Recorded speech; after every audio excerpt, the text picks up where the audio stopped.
کہا کہ کس دروازے پہ آ کے نبی نے سلام کیا، اس کے باوجود لوگ پلٹ گئے اور اتنی جلدی پلٹ گئے کہ نبی 28 سفر کو دنیا چھوڑتے ہیں اور پہلی ربیع الاول کو جس دروازے پہ سلام کرتے تھے لوگ اس پہ آ کر لکڑیاں لے کے آئے۔ اور دنیا میں کہیں ایسا ہوا ہے کہ کسی کا باپ مر جائے اور اس کی اولاد سے یہ کہا جائے کہ تم رو نہیں؟ اور خاص کر بیٹی جو باپ سے بے لوث محبت کرتی ہو اور اس سے یہ کہا جائے کہ یا تو دن کو رویا کرے یا رات کو، رونے پہ پابندی لگا دی جائے اور نبی کی بیٹی کو رونے نہ دیا جائے، اور نبی کی بیٹی اپنی کشتی حیات کو 90 دن سے زیادہ نہ کھہ سکے۔ اور کیا مصیبتیں پڑ گئیں کہ انہوں نے کہا بابا آپ کے بعد وہ مصیبتیں پڑیں کہ دنوں میں پڑتی تو راتوں میں تبدیل ہو جاتی، اور پھر اس کے بعد انتہا ہو گئی کہ کوئی اذیت ایسی نہیں ہے جو اہل بیت کو نہ پہنچائی۔ اور بس میں منزل پہ آ کے سن 50 ہجری میں نبی کا سب سے بڑا نواسا سبط اکبر، بڑے خوبصورت تھے امام حسن کے معنی خوبصورت کے ہیں، بڑے خوبصورت تھے اور رسول اللہ سے مشابہ تھے۔ سبط اکبر اسی لیے کہتے تھے بڑا بیٹا، بزبان قرآن رسول اللہ کے 2 بیٹے ہیں، سبط اکبر اور سبط اصغر، وابنانا وابناکم کی شک میں آتے ہیں۔ قرآن نے پکار کے کہا یہ رسول اللہ کے بیٹے ہیں حسن و حسین، اور پھر رسول اللہ کے بیٹے کو 28 سفر سن 50 ہجری میں زہر دغا نہیں، زہر حلاحل تابوت برآمد ہوگا چند لمحوں میں۔ زہر حلاحل وہ ایسا زہر تھا کہ اگر اس کے 2 قطرے پوری دنیا کو دے دیے جاتے تو پوری دنیا کے لیے کافی تھا، ایسا زہر تھا۔ وہ زہر ڈال دیا پانی میں، کئی مرتبہ زہر دیا جا چکا تھا مگر اس زہر نے اثر کر دیا اور اب کلیجہ کٹ کے منہ کے بل آنے۔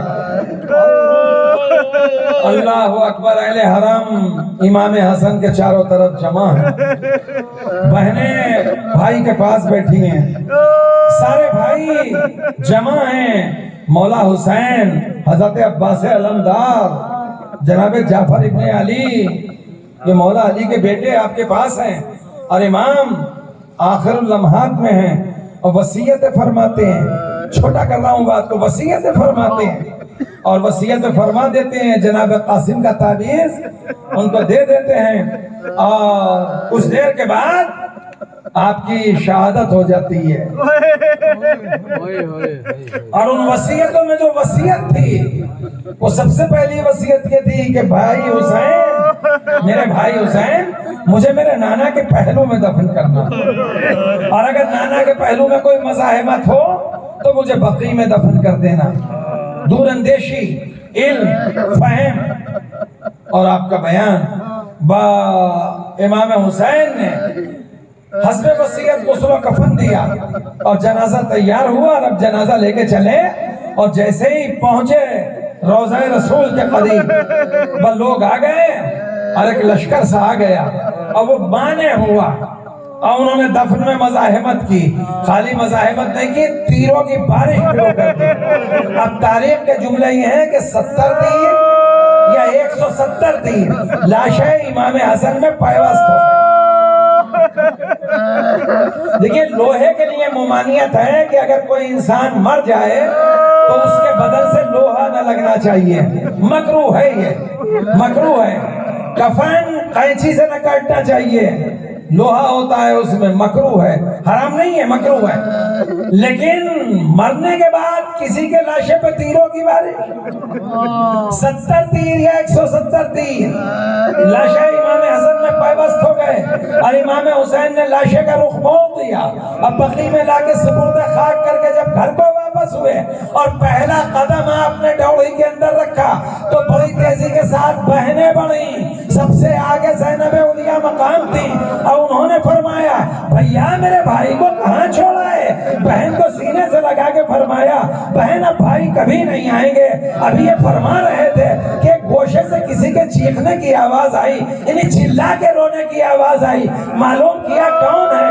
پتہ چلا حضرت عباس علمدار ایک گوشے میں بیٹھے ہوئے سر پیٹ رہے ہیں. امام حسین قریب گئے, بھیا گریے کا سبب کیا ہے, تم پہ صبر لازم ہے. فرمانے لگے آقا میرے مولا کے جنازے میں تیر بے وقت ہو گئے, غلام دیکھتا رہا, آپ نے مجھے روک دیا. ہائے میری بے بسی کہ میں آپ کے کہنے کی وجہ سے تلوار نہ اٹھا سکا. میں کہوں گا یا حضرت عباس 70 تیر لاشے میں دیکھے تھے, لاشا تو تیروں پہ معلق نہ تھا. ہائے کربلا, ہائے حسین, تیروں پہ معلق لاشا اور منادی ندا کر رہا تھا الا قتل الحسین پہ کربلا, وہ الا ذبح الحسین پہ کربلا.